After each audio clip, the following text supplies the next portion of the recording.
Hello ఒరే శివాజీ, వంశీ. నేను మహాలక్ష్మిని పెళ్లి చేసుకోవాలనుకుంటే వాళ్ళ నాన్న అడ్డుపడ్డాడు. ఇప్పుడు నేను మహాలక్ష్మి కోసం చావాలనుకుంటే నువ్వు అడ్డుపడుతున్నావురా? వంశీ, ప్రేమించిన వాళ్ళతో కలిసి బతకలేకపోయాను. కనీసం ప్రేమించిన వాళ్ళ కోసం చచ్చే స్వేచ్ఛను నాకు ఇవ్వట్రా. సార్ స్టేషన్ మాస్టర్తో చెప్పి సిగ్నల్ ఒకటి ఆపించారు సార్. ఓకే ఓకే, సిగ్నల్ ఆపిన లాభం లేదురా. ఆల్రెడీ మై లైఫ్ ఈజ్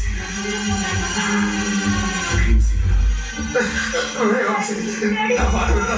ఇదిగో నాన్నగారు మాట్లాడతారంట.